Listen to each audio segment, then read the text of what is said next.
gentlemen, welcome to the Josh Guillory Show. I am your grateful host, and in studio with me, my friend Lane. What's up, Lane? Hi, everybody. Man, Lane, I'm not calling it the final countdown because you said you'd still come do some shows every once in a while with us during school. Yes. He has this excuse, guys. He wants to go get his diploma. Like, what is that all about? I know. When you can come have fun on the radio? They told me school or radio, and I thought about it for a few weeks, and I talked to a couple of people, and they said school is probably the best option for right now. Yeah, and you can't get into college without your diploma. Isn't that crazy? I know. You just, I mean, I don't think you can. Maybe there's an exception. Maybe. I'm sure there is. There probably is, but I don't know if they would give it. Of course, ask the lawyer. Yeah, there's an exception. Oh, I'm sure there is. You never know. Hey, guys, we're broadcasting live. I love it. From the KPL studios here in Lafayette, Louisiana. I want to see that chat rocking and rolling today on Rumble, rumble.com, and shout out to our KLFY Plus viewing audience. We certainly appreciate you guys. Man, we got some stuff to talk about today. We have some qualifying is going on. Now, I'm using some data as of last night because I looked at this morning. We gathered it, so it was as of close of business yesterday. So I know Lane has been focusing on this today, so he'll update me as we go along. Didn't have time right before the show, but it seems like there is one glowing question, and that's where is my friend Blake Miguez going to qualify? Have y'all covered that today? No? It was mentioned like in between shows, but we never really talked about it on air. That's how I'll give some love to my friends Carol and Moon.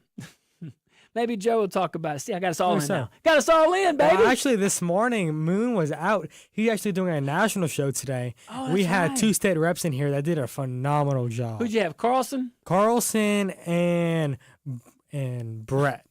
Wait, let me make sure. Brett Guyman. Yes, Brett Guyman. Yes, 2 great guys, man. 2 great guys. Brett Guyman helped us with the severance tax here in this state. Not quite where we're at in Texas, but hey, he did a wonderful job. I think we either had him on the show or we texted each other or both. I don't know. But I think the world of that gentleman from Southwest Louisiana. And, of course, my dear buddy, my partner, Josh Carlson, Representative Josh Carlson, did a wonderful job on the parish council. Seems to be doing a wonderful job in the legislature. Seems to be a good leader. You know, he didn't follow the herd with all that stuff. You know, so that's good. Now, let's talk about the state races. Well, the U.S. Congress races within our state. There you go.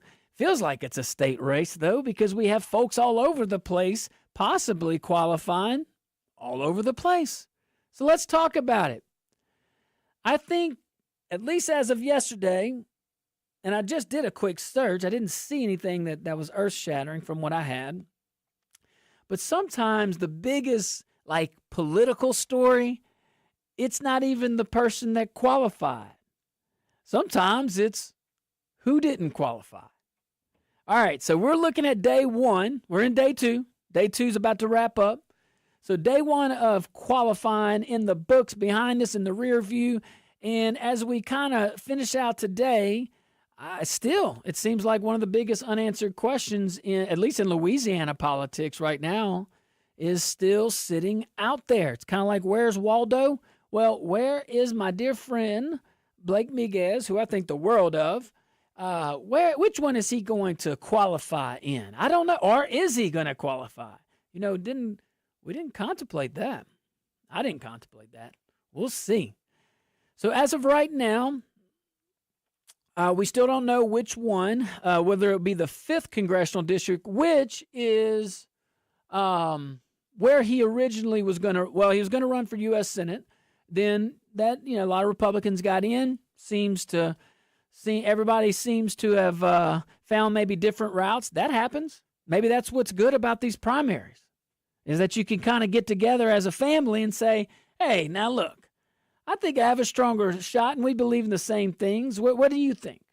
Yeah, maybe they say they have a better shot. Then you kind of work things out. I don't know. But Probably similar to that. I would imagine that's the conversations. Never been in those conversations. But that's probably what happened. But right now, we don't know. It could be the 5th. It could be the 6th because Blake got into the 5th congressional district. Then these district maps were thrown out, as you may recall.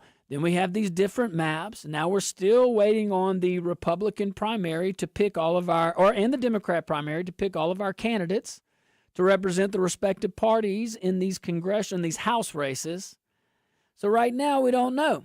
Is he going to jump into the 5th? Is he going to jump into the 6th congressional district? Is he fundraising in both? I just had to ask.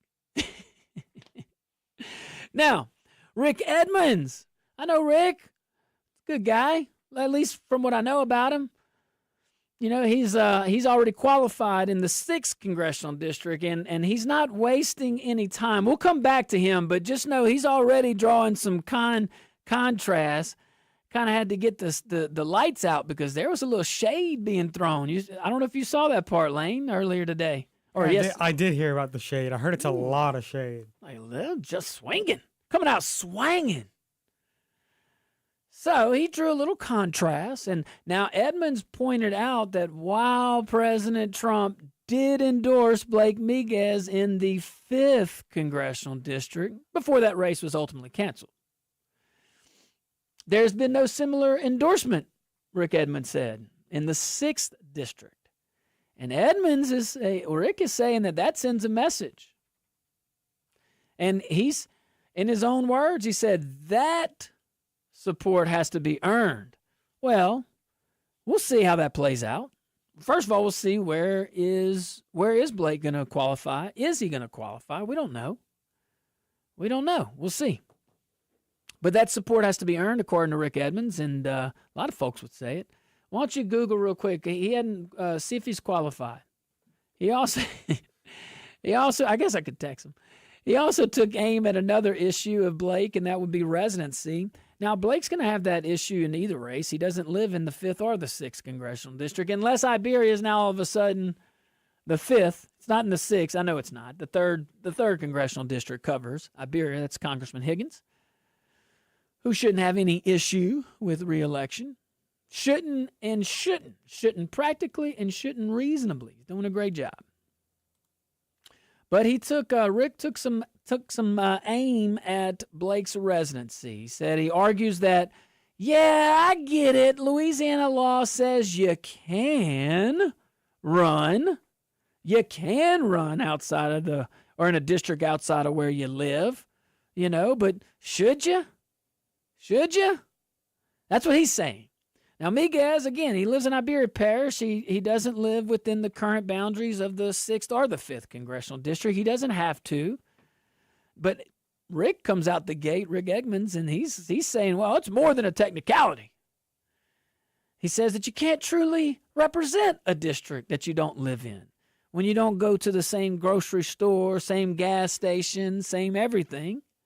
Of course, there's a history of good representation of districts when the person hasn't lived in the district.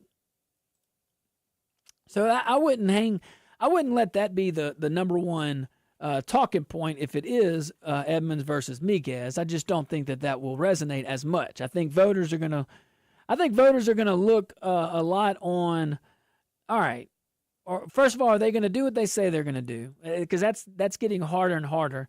And are we going to, I guess, in this type of election where it's so Republican versus Democrat, it is what it is. I think a lot of voters are going to see, are you going to do like the newcomer, new to them, new names to them? Are you going to have to be a Republican we're going to have to worry about? I think that's what, in this Republican primary, that's what Republican voters, at least, are going to probably ask. It might not be the lead-in question, but it's a question I ask for sure. So we'll see there. He says, Edmonds and another thing about the 6th congressional district. Rick went into experiences and like with flood disaster relief, flood insurance. Rick, he didn't say, I didn't hear him say anything about 10 years ago, the catastrophic, just horrible 2016 floods. That's, I mean, it's 10 years ago. Things are a lot different back then. There was some urgency. So he brought up some tangibles, not just pie in the sky or some made up stuff. That was probably the closest thing to promoting him, what he's going to do. But he's a good guy, from all accounts, from what I see. But qualifying ends tomorrow. Right now, that seems to be the biggest question. So when we get back, we'll talk about, who has qualified in the 5th and who's qualified in the 6th Congressional District. And, hey, we got any thoughts on that? Stick around. We'll be right back.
Back to the Josh Guillory Show. We are broadcasting live from the KPEL studios here in Lafayette, Louisiana. Oh, we're also on rumble.com. Look up the Josh Guillory Show. I appreciate that. Chat rocking and rolling. Angry Vulcan. Don Ho, you have us. We agree. Go join Don Ho, Angry Vulcan, and so much more on the chat. Hey, guys, also, Brown Counseling and Consulting is a counseling private practice with licensed counselors. Their Christian organization helps people with their hurts, their habits, and their hang-ups. They're located at 100 Sable Palms Road, Suite 1, right there in Youngsville, where life is sweeter. By appointment only. Check out their website, browncounseling.biz, browncounseling.biz, or 573-0636, 573-0636. Tell Devin and his crew that we said hello. Let them take care of you. All right. We were talking about the the state congressional races within the state. Yes, 6 districts. We're kind of focusing on the 5th and 6th district, mainly because my dear friend has not made his decision yet as whether he's going to run at all or whether he's going to run in the 5th or the 6th congressional district. There's already been some preemptive shade. I don't want to say preemptive strike. A little preemptive, take your sunglasses off shade. I don't know. So let's talk about the 5th congressional district. Now that day 1 is behind us, day 2 is about to be behind us as well. So I'm going off of as of close of business yesterday, as of this morning. All right, now we got our first official look at the 5th congressional district, and we pulled together some other information too. Just to put things in perspective, recall that the 5th congressional district is Miss Letlow's, Congresswoman Letlow's district right now. Well, her quasi-district, it changed a little bit. And, of course, she's not running because she's running for the United States Senate. And qualifying isn't over. Got till tomorrow, close of business, so it's not too late. Not too late.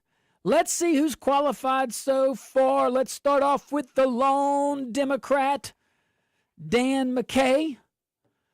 He's an Army veteran. He's an attorney. More than 40 years practicing law, according to his public profiles there. He's a former public defender, former assistant district attorney, so he's seen the criminal justice system in both sides. He's been a former city attorney. That's in the weeds administratively. He's campaigning on economic development. Well, okay, different philosophies. Probably his party, at least historically, has relied on the government historically to do the economic development. And government has a play, of course, when government does what government's supposed to do. And only that. Only that. And then there's historically what the Republican Party had stood for, which is, can we give freedom a chance? Can we give capitalism a chance? Can we? You want to talk about economic development? That's such a local level thing. It really is. Outside these really big projects, it's a lot of it. And you can have big projects at the local level too. But that is a local level issue, economic development. It's called put common sense rules of development in place, work with the people that actually use the code, amend it, be flexible enough to amend it, but not so fluid where you don't have any consistency. That takes communication, teamwork, working with other folks, things like that. But that's all on the local level.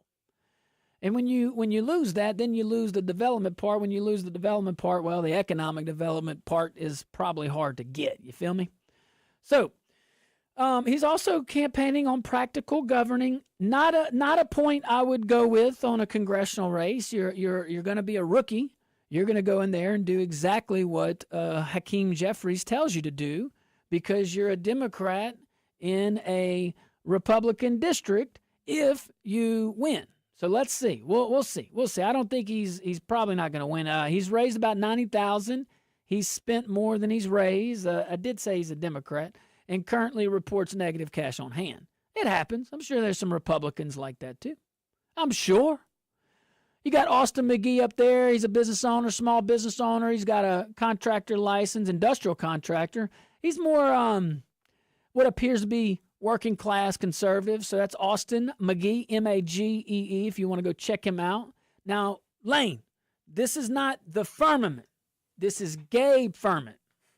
Remember we talked about the firmament? I do remember that. I never heard of that before you told me about it, and then I heard about it and I did a little research. I'm still a little confused. I am too. Don't worry about it. Look, I've read Genesis several times, and it wasn't until my brilliant wife points it out when we're reading, and she's like, see? I'm like, well, I wasn't arguing because I didn't know. Don't blame me. But, hey, it's a thing. I don't know. Who knows? Maybe space is within it. Maybe. Who knows? I'm sure there's some very smart priests that could explain it really easily.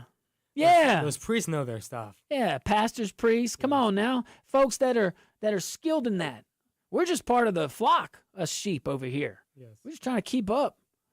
So Gabe Firmament, Representative Firmament, Gabe Firmament, he's the chairman of the House Insurance Committee, which would be, you would think, pretty good background. I don't know what his experience on the House Insurance Committee is. I don't know which measures he supported and didn't support. But if there's some success there on insurance reform or anything positive, you really could. One, you could use it politically, but to have legitimate capital. People trust you when you do that stuff, when you go in there and do things you said you're going to do. But you put someone with that background in a congressional seat over time, perhaps you can have some federal help to our insurance issues. But we have some pretty strong, powerful leadership in Congress right now, as we're seeing it in our legislature and the governor through their efforts. At least the attempts shows us that it's a state issue, and there's been movement. All right, Stuart Cathy, State Senator Stuart Cathy. You might have heard of Senator Cathy. Army Reserve, Lieutenant Colonel, combat veteran. Now, he chairman of the Senate Agriculture Committee. I think that in the 5th Congressional District could carry some weight. You start talking about conversations of the Farm Bill, which is massive. And you would think that was dealing with like pigs and cows and stuff. There's so much more than bureaucracy is not even the right word, Lane. It's something. Government steroids. So it's a lot of stuff. Those farm bills are very complicated. And I know Representative Julia Letlow worked a lot on that, and she got a lot of support from her community because of her work on the farm bill. Oh, it's yeah. very important. Yeah, you would imagine our Congress representatives in the House and the Senate, they're pretty in tune on agriculture. Definitely. I mean, Clay has spent a lot on that. And helping out with labor, with helping out with regulatory aspects of it. That's that administrative side. And I give my dear friend credit, but I give his field staff over here and his staff in Washington, two different worlds, but they're definitely on the right page. I didn't know, or the same page and the right page. So that's good that you said that about Julia. As a congresswoman, she'll have more assets as a senator if she wins. So, or more resources available to them, personnel, things like that. So that could springboard into some great things for Louisiana too. We love our Louisiana farmers. We love them a lot. All right, now we'll take a tiny little break. When we come back, I want to talk about Michael Echols. We talked a little bit about Echols yesterday. Kind of compare that and. I don't know. We'll check out the Twitter. We'll check out the X. Maybe there's been some qualifying updates. We'll check it out. All right, guys, stick around. We'll be right back.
back to the Josh Guillory Show, broadcasting live from the KPEL studios here in Lafayette, Louisiana. Go check us out at Rumble. Getting a lot of questions on Rumble. I also have those same questions to our Rumble friends. I, too, want a good candidate to show up and run against someone that can maybe get some things right. That would be fantastic. But let's stay in the 5th Congressional District right now. But I do agree with the assessment. So, Michael Echols, we talked about him yesterday or day before. At least today, he's got the biggest political operation that has qualified. That's State Representative Michael Echols, a current House Republican leader. Nothing to shy away from. He's the former Monroe City Council chairman. So you have some good, I will say this about Echols, legislatively, he's got legislative experience and leadership at the local level. He's got legislative and leadership experience at the state level. And now he's trying to progress up to the federal level. A lot of this stuff, a lot of these actions by these congressmen and women is to bring the resources, it should be proportionate, but it's not. But to bring resources and services to the constituents within the district, or in this case, technically the state. You just represent the district, or you in Congress, but you're a congressman of the whole state. So that's Michael Echols. Now, in the private sector, businessman, he's a developer. He's raised nearly $3 million. He's got $1 million cold cash on hand. That's how he reported it too, Lane. Put cold in front of it. Among the candidates who've qualified, he's clearly the financial leader. As we know, money doesn't buy election or win elections, but it sure as heck buys organization. It sure as heck buys television and mail and digital, staff, ground game. And today, Echols, at least of the folks qualifying, he's got the largest campaign financially. Now, there's this name that everybody in the state, politically at least, is waiting on, and that's my dear friend, and you probably have heard of him, Blake Miguez. Great guy.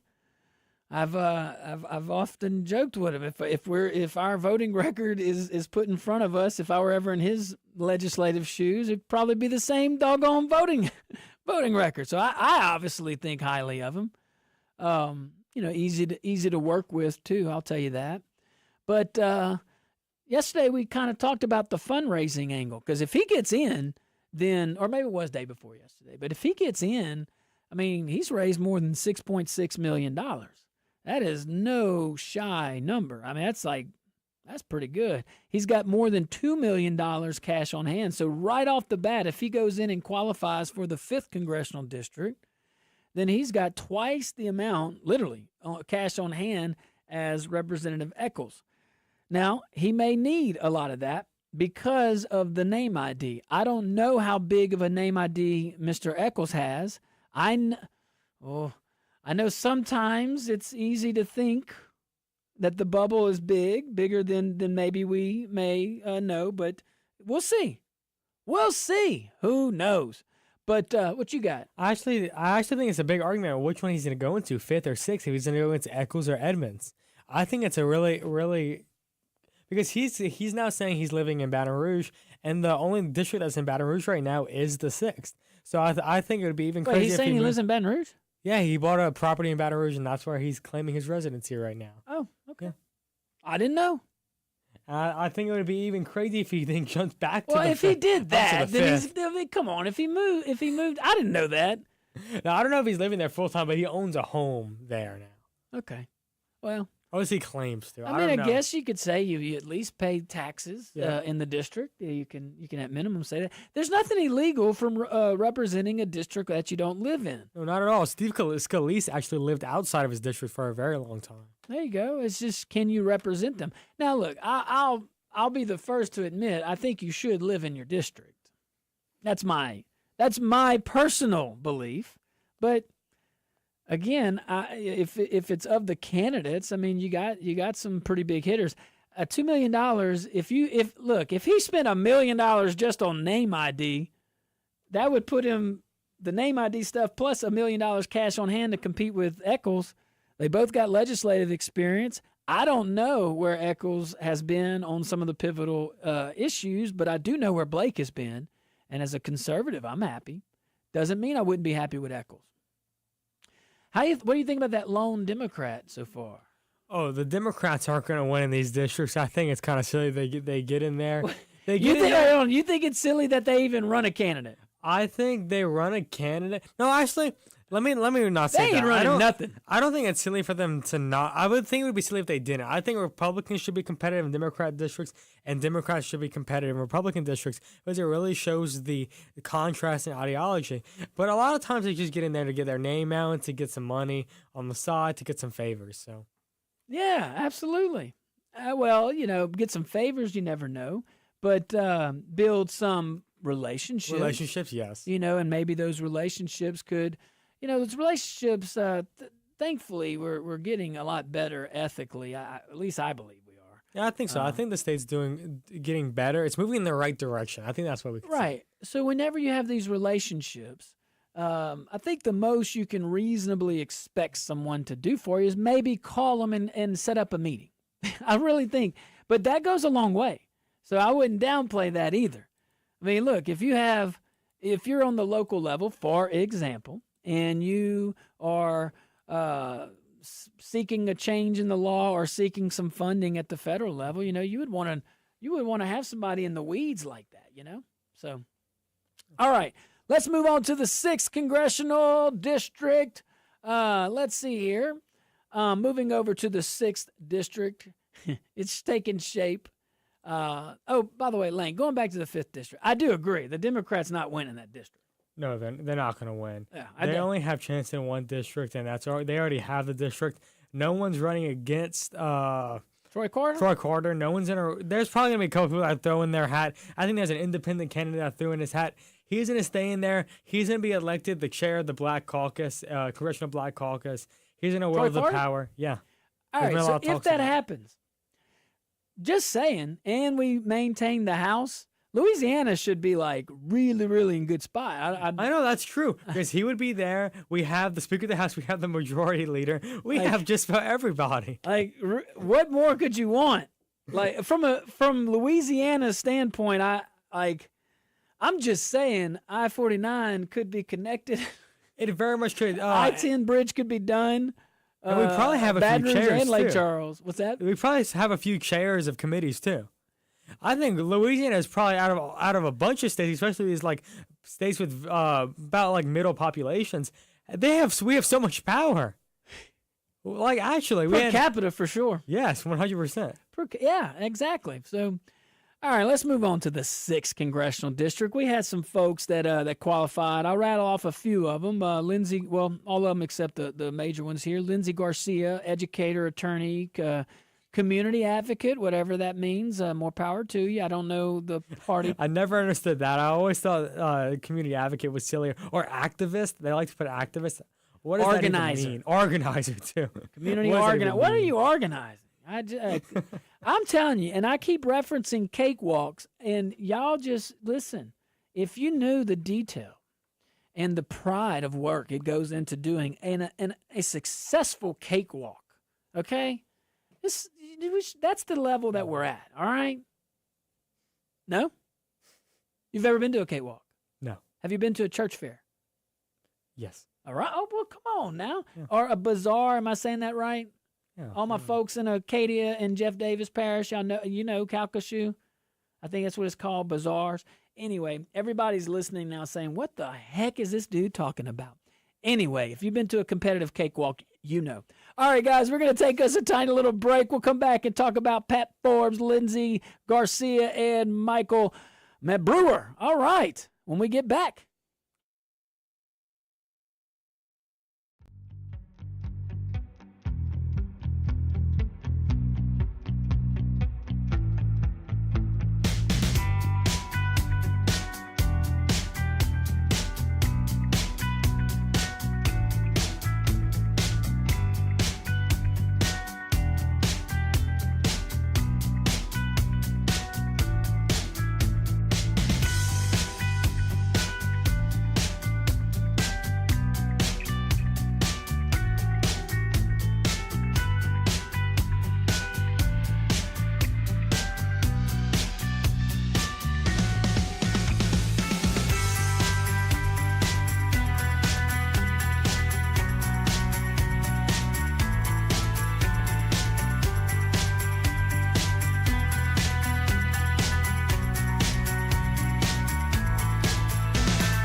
back to the Josh Guillory Show. Man, let me tell you about 2 locations. Giles Subaru. You know where Giles Subaru is, right off of Johnson Street near Ambassador Caffrey. Man, they got the latest and greatest on the Giles Subaru, but they're also closing out, wrapping a bow on 2026 coming up pretty soon. So go check out what they have going on at Giles Subaru here in Lafayette, Louisiana. That's the one with the dog park, big breed and small breed. Go check them out. Giles Subaru. And then when you get in your Subaru, you just drive right down the road. You take a ride on Ambassador. You keep going a little bit, and you go to Dr. Kevin's at Dr. Kevin's Wellness Clinic. Right here in Lafayette, 983 Care, servicing all of Acadiana, but also and beyond. So my viewing audience, our wonderful audience outside of Acadiana, even outside of Louisiana, yes, you can drive into Dr. Kevin's, but he can do it remotely as well for most situations, not all. So give him a call, 983-CARE, Dr. Kevin at Dr. Kevin's Wellness Clinic in Giles Subaru here in Lafayette, Louisiana. All right, we're talking about congressional races within our great state of Louisiana. We covered the 5th Congressional District. We're on the 6th Congressional District. Threw out some names, Ms. Garcia, Pat Forbes, Michael Mabrewer. Forbes, an engineer, longtime public official. Michael's an economist, Michael Mabrewer. Always curious of that, what that means. And I genuinely mean that because I love talking to economists. I really do. Because it's as much as they say it's objective, I think it's more, there's some art in there. So, you get some opinions from different economists, and somewhere in there is a pretty good consensus. Yeah, economics is not objective anyway. I've never understood when people say that. Well, there's some things you can judge. There's some things that are objective, but you still have the Marxists and the communists who disagree with anything. Anything private. Anything with markets. Markets in an economy? What's that all about? And the new term, late-stage capitalism. I like to talk about that a lot. What is that all about? So, they're saying we've outlived it? So when Marx wrote the Communist Manifesto, he talks about how once capitalism goes on for so long, there's no more markets to expand to. So what capitalists have to start doing is taking advantage of the consumers. So basically just raise prices, lower wages. But the problem with that is the way Marx saw the world was completely laissez-faire, where there was no government involvement. But the reason why there's such little competition is because of government. That's why the government gets involved and starts creating subsidies and corporate welfare that leads to less competitions in these different markets. Yeah. So a lot of the times it's not, that's what I always hated about people arguing against laissez-faire economics, or when they talk about the progressive era, how it came from this laissez-faire economics. While in reality, it was because the government was just so involved at the time that the government had to come in with antitrust laws. So I think that's what people forget about. And I think when I think the difference between that Marx and is the time that we live in now, and the country, the way our country is set up is much different than what Marx was working with. Okay? 100%. So you have an elected body now that has to answer to all these districts, 435 districts across the great state of great states of America here. I just changed the name. But really, that's a big difference. When the price of eggs, I'll use the common phrase, when they're too high for too long, you're going to have a lot of people that will know about it. The representative body will be the best one to adapt and to be flexible. So we'll see. Very, very interesting. So maybe Mr. Mabrewer can tell us a little bit more, but that's okay. So he's in. Yep. He's focused on fiscal discipline. Thank you for very much. Healthcare cost. That's good. That's good. We asked the wrong question in our country. We ask for healthcare. Who's going to pay for it? And we should be asking, why does it cost so much? But that's okay. You got Larry Davis III in there. He's a minister. You got Monique. I'm so sorry. I butcher her name every time. Apeening? No? I don't even know how to say it. It's disastrous what I do to some folks' names. And it's not on purpose. I promise. I promise for reals. All right, Rick Edmonds. All right, let's go to the big one here. Rick Edmonds also qualified. So this is the 6th Congressional District. He currently leads this field financially as far as who's qualified for the 6th Congressional District. State Senator from the Baton Rouge area, that's Rick Edmonds. He's the chairman of the Senate Education Committee. He's a former state rep, so he's been in both chambers, very similar to Blake Miguez. Former vice president of the Louisiana Family Forum. Now, that is not something to laugh at. That is, yeah, not man. At all. The state chair for the Louisiana Republican Party came from the Family Forum. It's a really big thing. That's right. That's right. That's so true. Man, so that's a big deal over there. Now, he has raised more than $530,000. That's roughly $323,000 cash on hand. I would imagine, of course, that voice in the other room over there probably could tell us, Moon, but I would imagine his name ID is pretty strong. Rick's been in that area for quite some time. He and his wife, I see them together a lot. We just happen to have a campaign that overlaps, so we would see each other a lot. But look, as of today, he enters as the strongest funded candidate in the 6th Congressional District, but then, just like the 5th, and I didn't even know this was a thing. We kind of talked about it. I think I asked you or somebody if Blake was thinking about the 6th Congressional District. Knew it wouldn't be the 3rd. But I didn't think it was a serious question, and apparently it is. I mean, you wouldn't be getting Rick Edmonds coming out of the gate swinging if there wasn't some kind of legitimacy or some kind of rumbling. And maybe it's smart. You had a big stage right there to do that. But there is that question, what will Senator Blake Miguez do if he were to qualify in the 6th instead? I mean, the race changes overnight. He's definitely closer to that district, at least the epicenter of that district. Like Lane said, he bought property in that district. And that's not nothing. Didn't have to do it. That's not nothing. But he'll have to overcome that issue of residency, but he'll have to overcome that whether he's in the 5th District or the 6th Congressional District. And, we'll see. Fundraising is already underway. Rick Edmonds has enough to make a good little splash coming in, but he'll have to raise some more. But we'll carry on with this conversation so much more when we get back. Stick around.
Ladies and gentlemen, welcome back to the Josh Guillory Show, hour number 2. I remain your grateful host, very grateful, thankful host, and in studio with me still, Lane. What's up, Lane? Hi, everybody.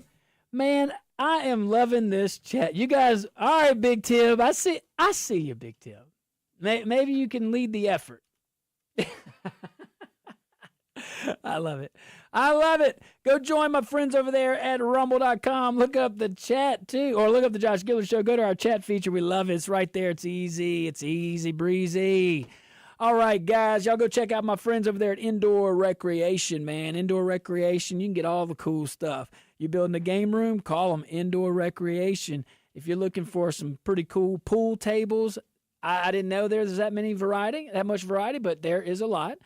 Go check them out, from foosball to dart boards to darts to those old arcade games. You know, you'd go to the arcade. They got all that. Go check them out. Indoor Recreation. And the cool thing about it is it's easy to get to. It's right off of Collie Saloon. It's on Rue Louis XIV. And right before football season, which is now, they have a lot of deals on some of their swag. LSU, UL, Saints. Go check them out. They got some really, really good deals. And if you want to know where your kids are, build a game room. Build it from Indoor Recreation here in Lafayette, Louisiana. All right, so we talked about all these congressional races. Well, really just the 5th and the 6th congressional race last hour. And we'll go into some more of the national stuff. We got Fauci things going on. We got the AG rocking and rolling. We got a whole bunch of stuff, but there's also some local elections, as we know. Qualifying is underway. You may be considering running, and you hadn't thought about it. Jump in. All the people running are like, no, don't. I don't know. Maybe you would want some in. Maybe some people want some in. I don't know. But qualifying is surely underway, and I do know that. We finally got our first real look, close of business yesterday. I know this probably is going to be highlighted and probably needs to be updated, but I'll highlight a few of them, kind of like the biggest races. So, the biggest race locally, no doubt, is the district attorney's race. You have both gentlemen are my friends, and I just think dearly of them. Former Judge Christian Earls, he officially qualified to challenge long time district attorney now. Long time in the district attorney's office, should I say. This would be his second term if he wins. And that's Don Landry, my dear friend, a guy of great integrity, always doing the right thing. But I have experience with both these guys. You know, Judge Earls, I remember being a brand new attorney and just sitting picking his brain and just, really good mentor. And not just to me, to other attorneys too, and was never a jerk. You got some people, they put on this outfit and they think that, it gives them a license to be rude, and he never was, and I like that. And then Don Landry, also a mentor. I mean, I had plenty of cases with Don where he was opposing as an ADA, and just always had integrity. I like that. That's why I knew when he became the DA that he would surround himself, some good folks and make some good decisions. But you got two good ones right there, guys. So we'll see. We'll see who's swinging and who's landing and all the things. Very curious to see. Judge Earls is from Acadia Parish. Don's from Lafayette Parish. Mr. Landry. Both of them making pushes, I believe, in Vermilion Parish. You're kind of seeing that a lot. I think Don has some pretty good ties over there. Of course, Christian will have ties in Acadia, and then would that make Lafayette the battleground? I don't know. Who knows? Or would Vermilion be the battleground? I don't know. It's really a tough conversation. But driving around, I see a lot of Don Landry signs on the south side and a lot of Christian Earl signs on the north side. Oh, okay. There's a little mixture, but that's generally what I've seen. Wow, I didn't see. Okay, that's something to notice. But it's still early for all that. It's still early. Just whatever camp you're in, go fight hard. And if you're undecided, well, you got two guys that are really out there, really putting their message out there. So go check them out. But that will be one of the marquee races in Acadiana this fall, hands down. So financially, and this is just the reports here. So Don Landry has a pretty big advantage on cash on hand. This is just per the latest reports. Those things can change so quick, so quick. But the latest reports show roughly $182,000 cash on hand for Mr. Landry, and Mr. Earls, Judge Earls reports just under $12,000. So, but don't read into that. Don't read too much into that. I'm very genuine when I say that. It's August. You know, a lot of folks are doing stuff right now. You got kiddos going back into school. It's hot. Did y'all know it's hot? Did you know that? Man, Moon's always telling me that. It actually is very hot. I walked outside yesterday without shoes on. Oh, that concrete was hot. Hey, what time of day? What time of day? Oh, it was like 4. I was going to say past 10. Oh, it was hot. I was like doing a little dance, trying not to burn my feet off. I mean, I have to see that. So don't read too much into that. That's what I'm trying to say on this campaign finance right now. Now, if this was October, if this is October 1st or October 6th instead of August 6th, that might mean something different. But even then, now I reported cash on hand. I don't have the numbers in front of me for total raise because that could be misleading what I just said too. If you had a lot of money already purchased for radio, which y'all need to call the Josh Guillory Show. Lane, can they call you? Maybe so. Maybe so. That was a cheap plug. Anyway, I'm kidding, kind of. Yeah, they can call me. Yeah, there you go. So this this race is going to be pretty it's going to be more than money is what I'm trying to say. You know, this is a big race, but it's a big race filled with a lot of small pockets. It's just the nature of that type of race. District Attorney's Office, again, it's how often do you deal with the DA's office? Not a lot. So you're going to it's I would imagine most people don't, even though they're working hard for everybody. So you got to there's a lot of these trust circles, you know? Somebody knows a guy that dealt with them. Somebody. And they are right or wrong. We'll see. We'll see. But you know how those local races go. We'll see that. Karen Crow, my dear friend, Mayor Charlotte Clavier, she officially qualified. And my other dear friend, Don Chauvin, former fire chief, former city manager, that would be the CAO of Karen Crow. He's back in for another shot at the mayor's office. Now, recall these two wonderful people, they fought against each other in this. They ran against each other. Eric Knight, he's a Democrat. I didn't know that. So Democrat Eric Knight also in. So Karen Crow so far has a three-way race. We'll see. It's only Wednesday. Or I'm sorry, it's only Thursday. I was going backwards.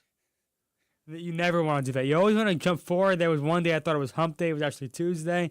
We jump forward. We never go back. Never. Yeah, what's wrong with me on that? Yeah, I don't know. I knew you weren't paying attention. Otherwise, you'd have thrown something at me.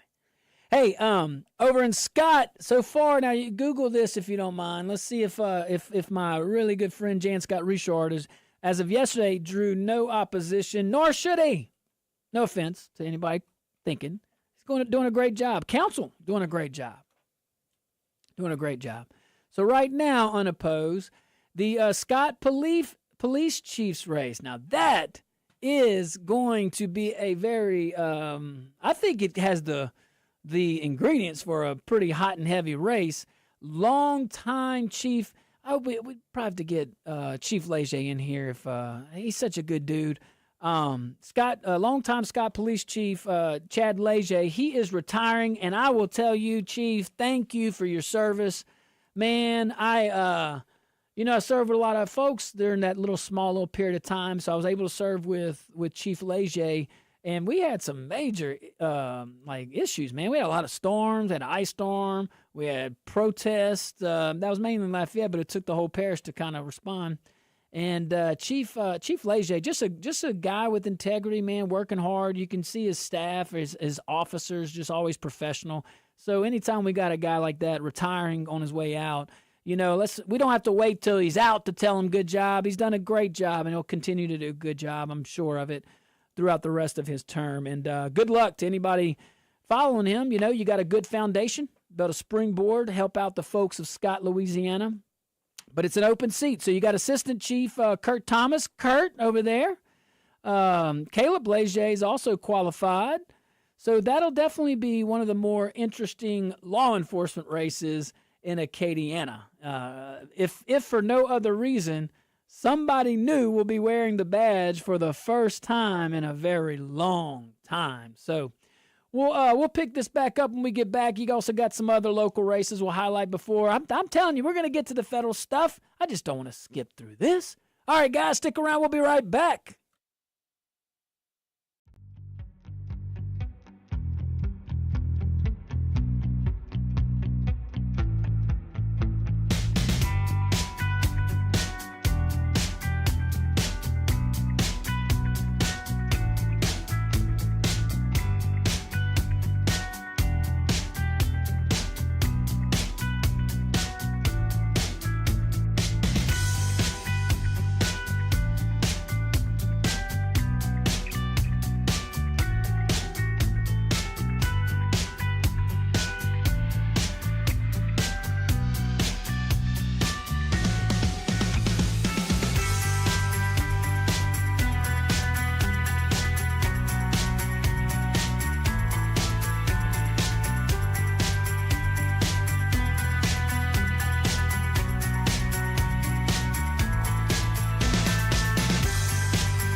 Welcome back to the Josh Guillory Show, broadcasting live from the KPEL studios right here in Lafayette, Louisiana. Guys, looking for a vehicle built for real life? Visit Giles Subaru in Lafayette. With legendary Subaru safety, capability, and reliability, you'll be ready for the daily commute over there from Giles Subaru. You'll be ready for the family road trip. You'll be ready for everything in between. Their friendly team at Giles Subaru will help you find the right Subaru without the pressure or hassle. Drive with confidence. Drive something built to last. Visit Giles Subaru in Lafayette today and see why love is now bigger than ever. All right, guys, let's keep diving in. We'll open up the phone lines early today. 232-1542, 232-1542. And let's see here, man. We got some local elections. We got some things brewing up. Now, Youngsville also has some an election going on. You got the chief of police, my dear buddy, J.P. Broussard.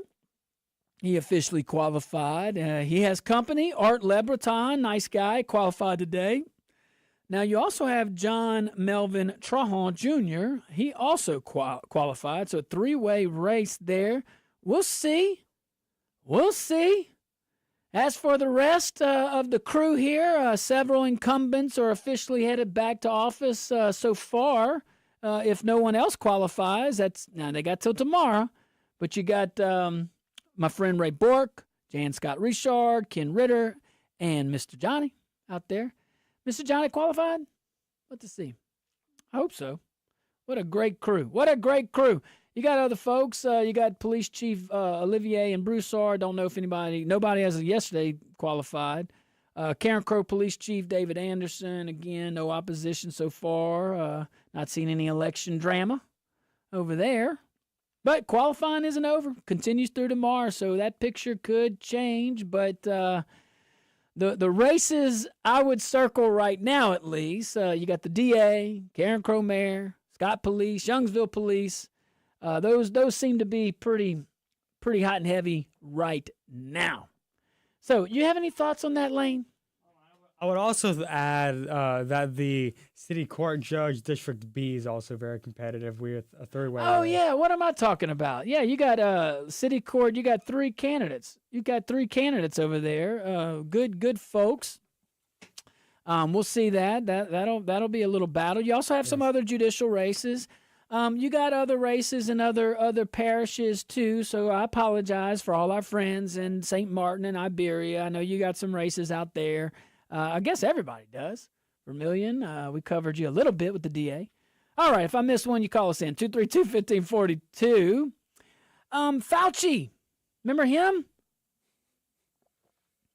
Is it true that you had a poster of him like in a cape and a superhero hanging up on your room? Whoa. Let's not start these lies. He said he was a hero. Let's never start these lies. He said he was a hero. What are you talking about? I'm going to have to call you mama. She's going to tell me. All right. So if we thought this little, a part of me, I don't know how to think about this, to be honest with you. Part of me says, well, what the heck took you so long? And then the second part of me is saying, I hope this is not lawfare. It doesn't seem like it. Well, I don't know. We'll see. Let's just talk about it, okay? And it's not fair to these Republicans. It's really not that we have to wear the weight of not using lawfare. But if we use it, we're just as bad as they are, and then we lose our country. Somebody's got to hold the line with integrity. And I know it's tempting. It's tempting to go use that power to get somebody arrested or whatnot, but just don't do it. And but I'm not saying Fauci. Hey, if you have to guess where I'm at on Fauci, maybe we haven't met. But if you think this little COVID situation, this COVID story, can we call it a story? This operation, how about that? That's what I want to call it. You put in the context as you see fit. But this story's not over. And it got a little escalated recently. So you saw former White House COVID advisor, the COVID czar, Dr. Anthony, the hero himself, Fauci. Well, he was held in contempt today by a Senate committee. We knew that was coming. He invoked the Fifth Amendment a few times during testimony about his handling of the pandemic. Do you know what they want to hold him on contempt for? No, actually, I actually didn't hear much of the case. I heard they held him in contempt, but I haven't read too much into it yet. Well, it's basically him not talking, but Yeah. we'll see. So recall, Fauci, I believe, invoked the Fifth, 111 times? Yes. Republicans on the committee then voted basically to hold him in contempt and seek possible criminal referral. I don't know if criminal referral for contempt of Senate, I guess, but or contempt of Congress. And that's not anything to laugh at for sure. I'm curious legally, though. I mean, I would imagine you have a right to not incriminate yourself. But then again, if the pardon is effective, then it's as if it never happened. So you have nothing to invoke the Fifth on, but do you still have that right? That'll be a very if that's the only thing, that'll be a pretty scholarly debate at some point outside of politics, of course. I think it's a very complicated debate, and I think there's arguments on both sides that I would say are genuine. Yeah, but and Lane, well thought out. You have to admit first: is the pardon valid or is the pardon not valid? Fauci's lawyers may be telling him, "Hey, look, there may be a chance the pardon's not valid. You can't go in there and incriminate yourself." Yeah, it's true. Yeah, I don't know. I'm not a lawyer. You're the lawyer here. I really don't know if this is a legitimate case to hold him in contempt. I think it might be, but I don't know for sure. All right, so let's go into that a little further because I did do a little bit of research on this, little thoughts. Okay, let's separate. To do this, we got to separate the politics from the law. All right. Taking the Fifth Amendment is a constitutional right. We know that. I agree with you, Miss Barbier. Lane does do a great job. Thank you. Great job. But taking the Fifth is a constitutional right. So Dr. Fauci had that. It is not by itself proof that someone committed a crime. Now that I'm highlighting that because I'm telling you, his lawyers have been talking to him. There's a reason why he pled the Fifth. But the Fifth, the doctrine says the Fifth exists to protect people from being compelled to incriminate themselves. So that part's really important. But this is why that's one thing. That's not why this story didn't end there, though. Okay, and this is all over the internet if you want to Google it. Republican senators argued that because former President Biden had already granted Fauci a broad federal pardon covering the relevant period, which is very broad, hey, you no longer face federal criminal exposure. I don't know if that's going to win it, but they're saying you have no more criminal exposure for many of the matters under discussion. But does that eliminate your right to remain silent? I don't think you can compel him to talk. I really don't know, because at the same time, if he's pardoned, he can't incriminate himself in the first place if it falls under those crimes. That's what I just don't understand about it, is why plead the Fifth if you can't be incriminated in the first place. Well, Democrats on the committee, they openly said they pointed to some potential state investigations, arguing that he still had reason to invoke the Fifth. And that's a very fair statement. I think that is the fairest. Especially in this political climate where lawfare seems to be the thing. I'm so against it, but y'all know I'm a little sensitive maybe. But come on, that's crazy to the amount of abuse of power that we have at local levels specifically. Not most. Most of them are decent human beings doing the right thing and have integrity and stay absent of politics. But we'll see. There's still time to do the right thing for a lot of folks. Let's see here. Here's the second, okay? That's one battle. Let me tell you another one that's going on with Mr. Fauci there. And, Lane, we'll stretch this segment just a little. Okay? So here's a second little battle I want to highlight. Our AG, you may have heard me earlier, I referenced that she's been busy on this, and she has been, okay? Now, I'd love to hear what you have to say on this, and maybe we can get her on. I don't know. But the AG says that her office is reviewing whether newly disclosed records, now notice how her office is saying this, newly disclosed records, including Dr. Fauci's diary during the pandemic. Man, y'all didn't want me to write a diary. That was back when I was still cussing a lot. And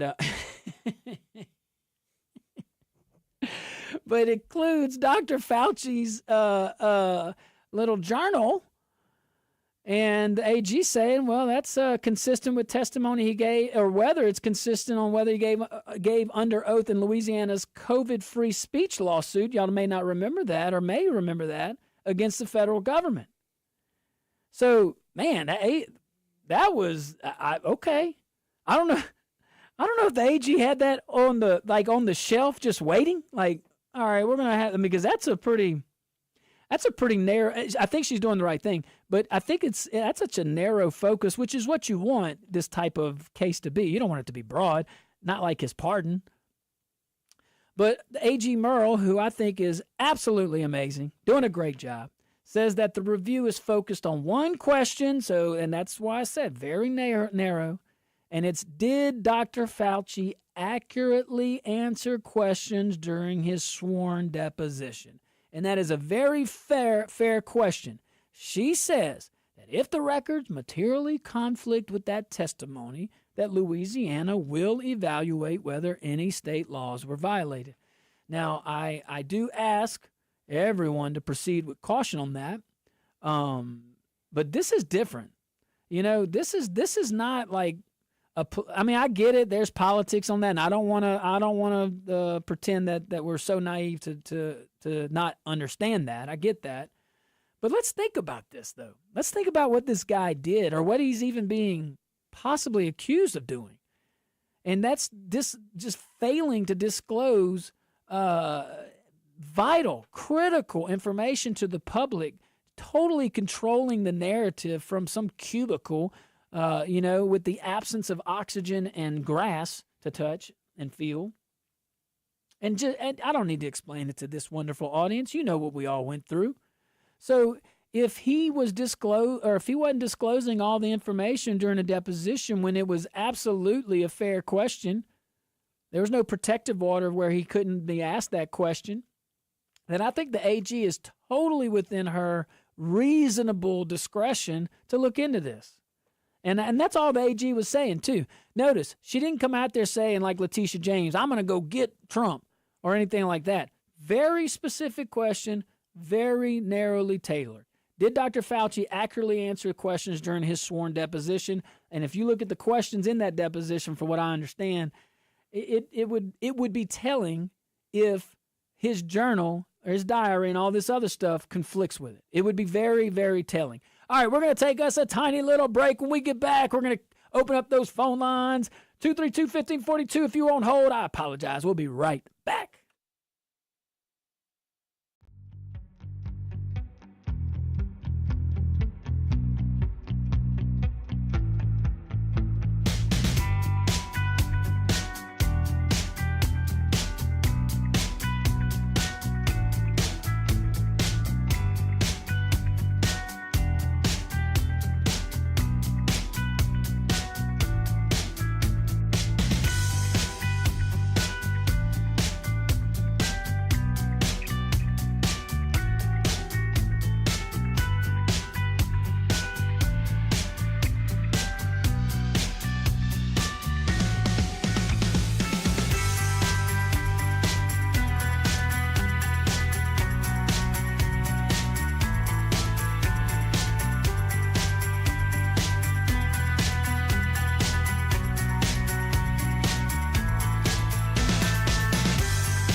Welcome back to the Josh Guillory Show, broadcasting live from the KPEL studios here in Lafayette, Louisiana. I am loving that chat over there at therumble.com. Look up the Josh Guillory Show. Shout out to our KLFY Plus viewing audience.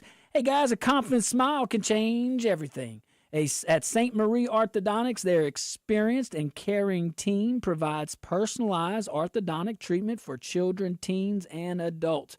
From traditional braces to modern treatment options over there at St. Marie Orthodontics, they'll help create a plan that fits your smile and your life.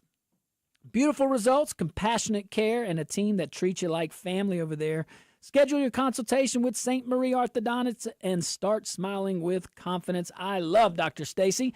Dr. Stacy St. Marie and all of his crew at St. Marie Orthodontics. Let them take care of you. Let's dive back into Dr. Fauci, the hero. Just saying, a hero. Was that self-proclaimed? No, he had the actors and stuff saying that too. I'm just saying.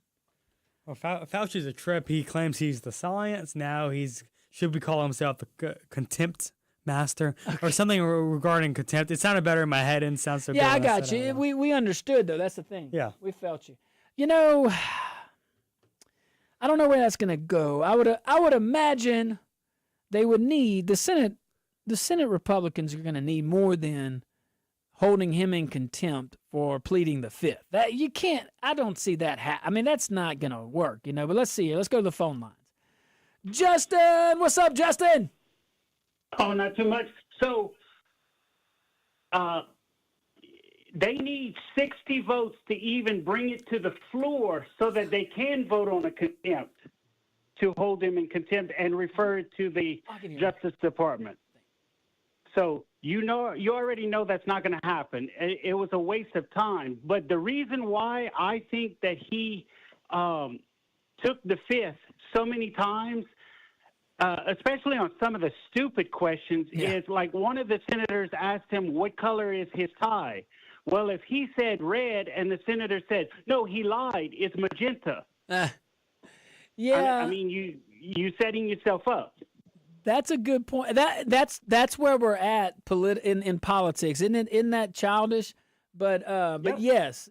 And another and I'm not a guru on that, especially testifying in front of Congress and how the fifth applies to all that stuff. But I can talk confidently on basic principles.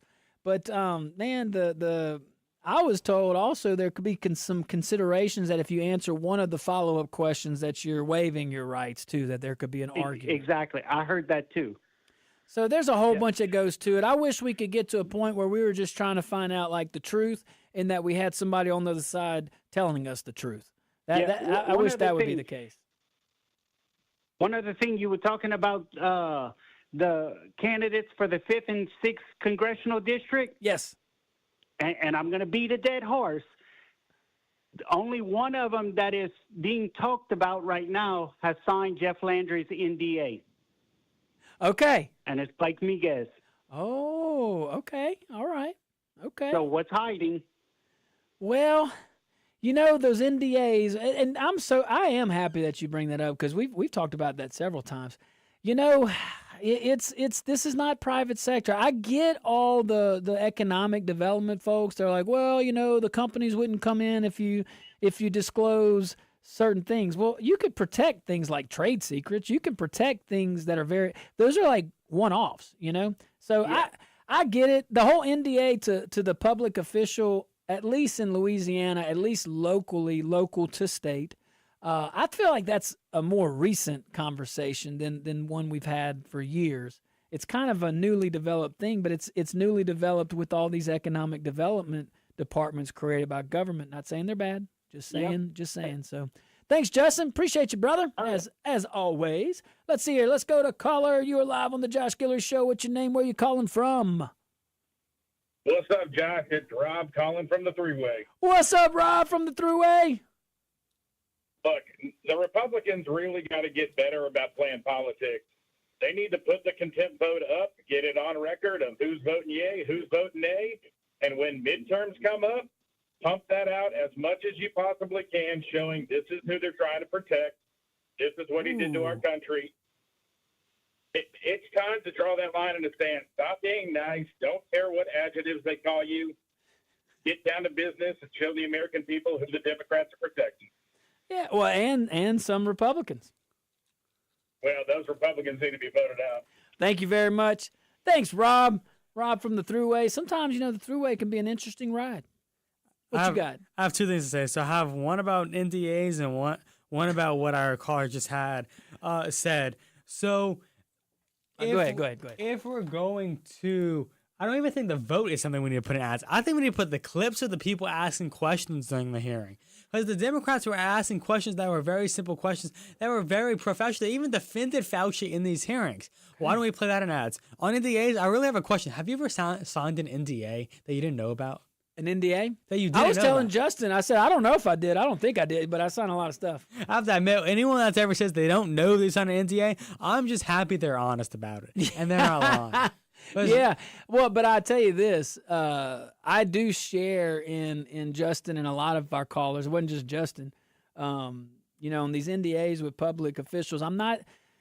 You don't want to paint yourself in a corner and say that it's never a place. I think they may be being used too liberally. Okay, I think that we possibly and we probably should put a little more scrutiny on that, because public time, public dime, those are different, All right, we're going to take a tiny little break. When we get back, we'll keep it on the phone lines. If you're on hold, just wait a tiny little moment. We'll be right back.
Welcome back to the Josh Guillory Show. We are broadcasting live from the KPEL studios here in Lafayette, Louisiana. Let's finish strong, Lane. I want you to finish strong with the Poseidon Pizza over there at Dino's Pizza of the Month, the Poseidon Pizza, which is basically a lot of shrimp scampi, and by the way, a lot, and some spinach on top.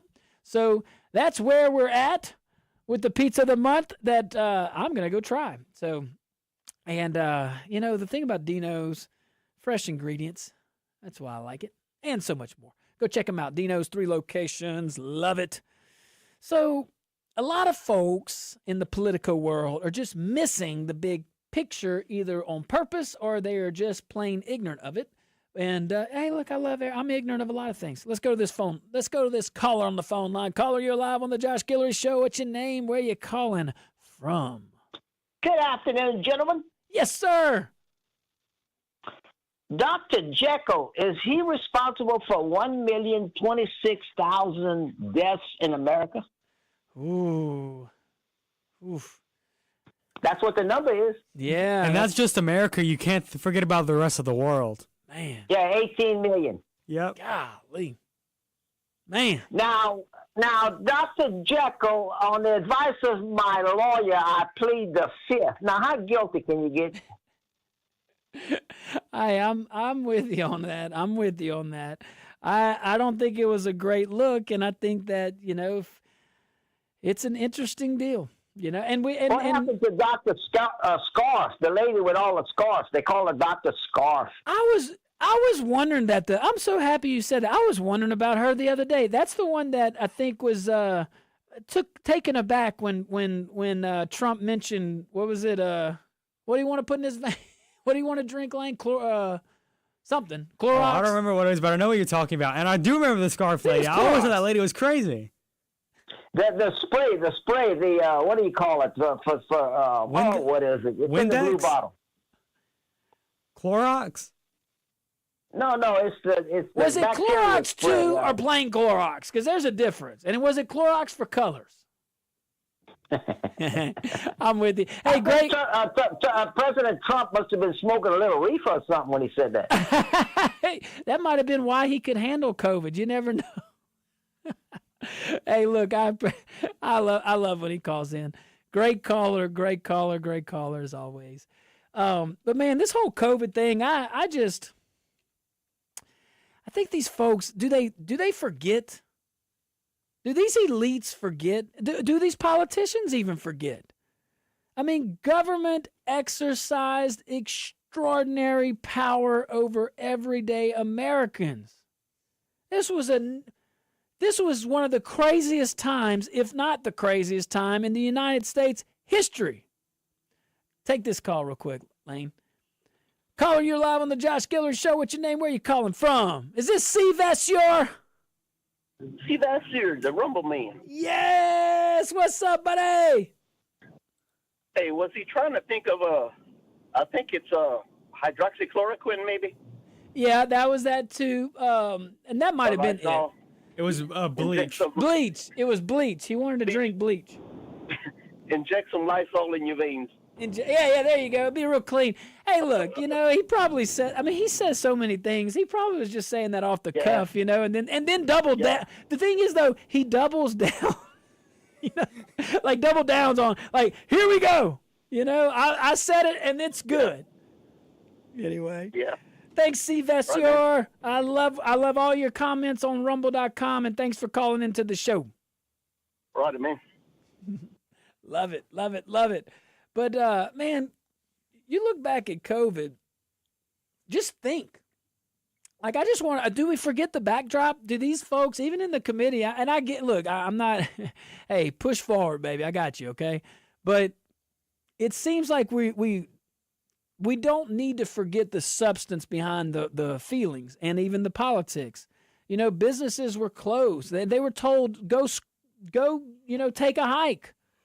Oh, well. These bureaucrats are getting a paycheck telling you to close down. They don't care about your overhead. Schools were closed down. Kids were shuttered in. Churches were restricted, if not closed. Although in Lafayette Parish, we were open. Thanks to my fellow mayors and my team, our team. Wonderful. People were told where they could go. We all remember that. Who they could see, people dying alone. In many places, government telling you what you had to do. So years later, yeah, I don't think it's unreasonable for us to ask some of these basic questions that these senators are asking, and I wish he would answer it. Did government officials tell the truth? That's what we want to know.